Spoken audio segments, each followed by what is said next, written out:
बिस्मिल्लाह रहमान रहीम अस्सलाम वालेकुम। इस वीडियो में हम बात करेंगे रूहानी ताकत के बारे में कि रूहानी ताकत किस तरीके से हासिल की जा सकती है, किस तरीके से रूहानी पर्दों को अपने ऊपर खोला जा सकता है, किस तरीके से रूहानी जलवे अपनी आंखों से देखा जा सकता है, किस तरीके से आप रूहानी ताकत से लोगों की मदद कर सकते हो, किस तरीके से आप रूहानी ताकत से एक जगह से दूसरी जगह जा सकते हो। देखो दोस्तों, रूहानी ताकत के 7 पर्दे मौजूद है, जो कि हर पर्दे में करिश्मे और मोजेजा छुपे हुए हैं। इसके पर्दे बहुत ज्यादा है, लेकिन मान लो अगर एक पर्दा आपके ऊपर खुल जाता है तो आप दुनिया में सिकंदर बन जाते हो। आप दुनिया में वह चीजें देख पाओगे जो आम इंसान कभी भी नहीं देख सकता। किसी ने अपने सपने में भी नहीं सोचा होगा कि यह सारी चीजें भी आ सकती हैं, या फिर यह सारी चीजें भी देखने को मिल सकती हैं। वह सारी चीजें इसके जरिए से अपनी आंखों से देखा जा सकता है। इसके मुताल्लिक बहुत सारे अल्लाह के वली गुजरे हैं जो यह फरमाते हैं कि रूहानी ताकत व मुकाम है जहां तक हर बंदे को पहुंचना चाहिए, क्योंकि इंसान के पास 2 ताकतें होती है। एक तो जिस्मानी, जो कि असल जिंदगानी में हमें दी जाती है, जिसके जरिए से हम। वीडियो शुरू होने से पहले मैं आपको एक चीज बताना चाहता हूं। अस्सलामु अलैकुम वरहमतुल्लाहि वबरकतहू। प्यारे भाइयों और बहनों, अगर आप कुरान की खूबसूरत तिलावत सुनना पसंद करते हैं तो मेरे पास आपके लिए एक बहुत ही खास खुशखबरी है। मैंने एक नया चैनल शुरू किया है जिसका नाम है इक़्क़ारा वॉइस टीवी। यहां आप सुन सकते हैं पाक कुरान की दिल को छू जाने वाली तिलावत साफ आवाज और रूहानी सुकून के साथ।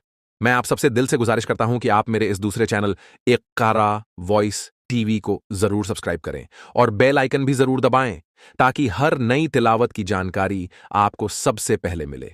और खास तौर पर मैंने सूरह अल फातिहा की बहुत ही प्यारी और सुकून देने वाली तिलावत अपलोड की है।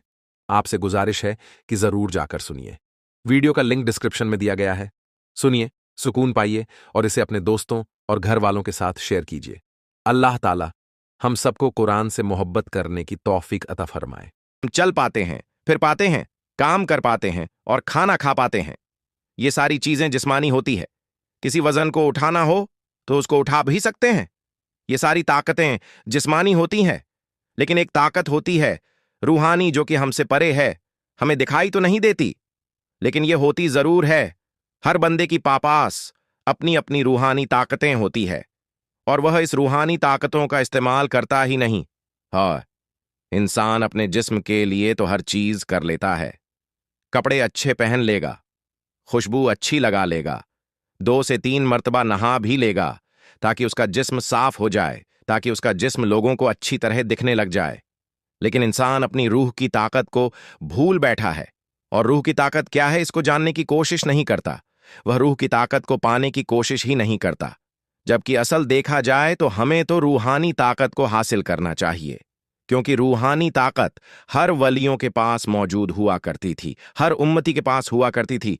जो भी सरकारें 2 आलम सल्लल्लाहु ताला अवसल्लम के नक्शे कदम पर चलता है, उसके पास रूहानी ताकत जरूर होती है। और यह कैसे मिलती है? अपने रूह को, अपने नफ्स को मारने से और अपने रूह को बेदार करने से। यानी कि हर किसी की रूह जो होती है वह सो जाती है, उसको भी किसी चीज की जरूरत होती है जो कि इंसान दे ही नहीं पाता।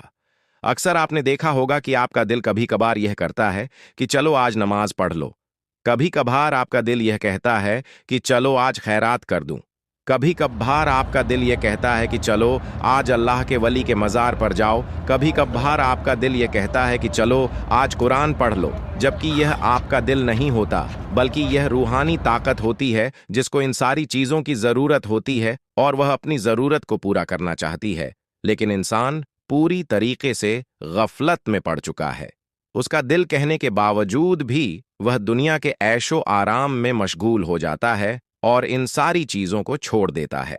आइए आज की इस वीडियो में हम डिटेल में बताते हैं कि आप अपने रूह की ताकत को किस तरीके से बेदार कर सकते हैं, किस तरीके से अपनी रूह की ताकत को बढ़ा सकते हैं, किस तरीके से रूहानी ताकत को पा सकते हैं।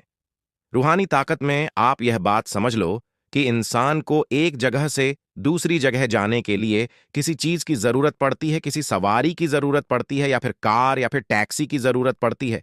लेकिन रूह को कभी भी इन सारी चीजों की जरूरत नहीं पड़ती। आपने अक्सर देखा होगा कि ख्वाब के अंदर आप फला फला जगह घूम कर आ जाते हो। ख्वाब में ही आप देखते हो कि मैं अमेरिका के अंदर हूं, या फिर मैं जापान में हूं, या फिर मैं पहाड़ पर घूम रहा हूं, या फिर मैं किसी मज़ार पर घूम रहा हूं। आप देखते हो कि अलग अलग जगहों की आपको मनाजिर अपने ख्वाब में देखने को मिलती है, जबकि असल हकीकत में आपकी रूह वहां पर पहुंच जाती है और आपकी रूह वहां पर जाना चाहती है, लेकिन आप वहां पर उस रूह के खातिर नहीं जाते। तो यह सारी ताकतें रूह की होती है कि रूह को एक जगह से दूसरी जगह जाने के लिए किसी भी चीज की जरूरत नहीं पड़ती। रूह की ताकत से आप भारी भरकम पत्थर को उठा सकते हो, उसको बैठे जगह ही हिला सकते हो। अगर आपके पास रूहानी ताकत आ जाए तब, और यह कब मिलती है? जब आप अल्लाह ताला के जिक्र में मशगूल हो जाते हो। हुजूर गौस आजम जिक्र इतना ज्यादा किया करते थे कि आप कभी कभी गश खाकर यानी चक्कर आकर गिर जाया करते थे। तब जाकर इन अल्लाह के वलियों को रूहानी ताकतें मिलती थीं, और आज आप 2 रकात नमाज पढ़कर अपने आप को बहुत बड़ा बादशाह समझते हो। आप यह सोचते हो कि मैंने बहुत बड़ा काम कर दिया, जबकि यह हकीकत नहीं है। अगर आप भी रूह की ताकत या फिर रूहानी ताकत हासिल करना चाहते हो, तो अल्लाह ताला का कोई भी इमे आजम को अपना इमे आजम बनाओ और उसको पढ़ना शुरू कर दो, और उसको इतना पढ़ो, ऐसा पढ़ो कि उसमें पूरी तरीके से मगन हो जाओ, दुनिया की हलावत को भूल जाओ और अल्लाह ताला से लौ लगा लो। यह तब मिलती है जब इंसान अपने आप को पूरी तरीके से गर्ग कर देता है, अल्लाह ताला के इश्क में पूरी तरीके से दुनिया को भूल जाता है। जब इंसान दुनिया को छोड़कर अल्लाह के लिए जब इंसान दुनिया को छोड़कर अल्लाह के लिए रातों में उठकर उसके लिए इबादत करता है और उसका जिक्र करता है, तो फिर अल्लाह ताला का यह फरमान है कि तू जहां पर हमें पुकारेगा हम वहीं पर पुकारेंगे। तो अगर किसी महफिल में हमको याद करेगा तो हम यहां फरिश्तों की महफिल में तुझे याद करें। दोस्तों, रूहानियत का जो सफर होता है यह बहुत ही ज्यादा उम्दा और बहुत ही ज्यादा बड़ा होता है। यह इतना बड़ा सफर है कि जिसको आसानी से पार नहीं किया जा सकता, और इसको वही बंदा कर सकता है। जाल आर्लान अर्थ, हे अल्लाह, मैं तुझसे कब्र के अजाब से, जहन्नम के अजाब से, जिंदगी और मौत के फितने से और दज्जाल के फितने के बुराई से पनाह मांगता हूँ। नरनान वजीफा 1 सूरह मुल्क की तिलावत। हदीस के मुताबिक जो व्यक्ति सूरह मुल्क की तिलावत करता है उसे कब्र के अजाब से बचाया जाता है। सूरह मुल्क सूरह नंबर 67 का रोज रात को सोने से पहले पढ़ें। 2. तौबा और इस्तिगफार। रोजाना अपने गुनाहों की माफी मांगे और अल्लाह से तौबा करें। अस्तगफिरुल्लाह को 100 बार पढ़ें। 3. 5 वक्तंस की नमाज की पाबंदी। नमाज कब्र के अजाब से बचने के लिए सबसे अहम है। अगर आप इन दुआओं और वजीफों को दिल से अमल करेंगे तो इंशाअल्लाह अल्लाह ताला आपको कब्र के अजाब से महफूज रखेंगे। अगर आपको ये वजीफा पसंद आया तो हमारे चैनल को सब्सक्राइब करें और इस वीडियो को ज्यादा से ज्यादा शेयर करें। अल्लाह हाफिज दोस्तों।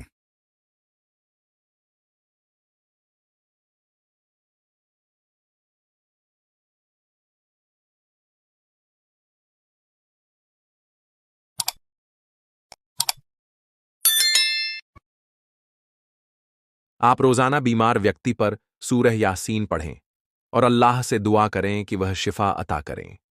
इंशा अल्लाह जल्द ही बीमारी दूर हो जाएगी। ये सूरत हर तरह की परेशानियों को दूर करने, रिस्क में बरकत पाने और दुआओं की कबूलियत के लिए बहुत असरदार मानी जाती है। अगर कोई शख्स इसे सुबह पढ़ता है तो पूरा दिन अल्लाह की रहमत में रहता है, और अगर रात में पढ़ता है तो रात भर फरिश्तों की हिफाजत में रहता है। रिस्क और बरकत के लिए अगर आपको ऐसा लगता है कि मेहनत के बावजूद बरकत नहीं हो रही या पैसा आते ही खत्म हो जाता है, तो रोजाना फज्र के बाद, और अगर किसी को यह मालूमत पसंद आए तो इसको आगे शेयर करें ताकि ज्यादा से ज्यादा लोग इसका फायदा उठा सकें। अल्लाह ताला हमें कुरान पर अमल करने की तौफीक अता फरमाए। अमीन।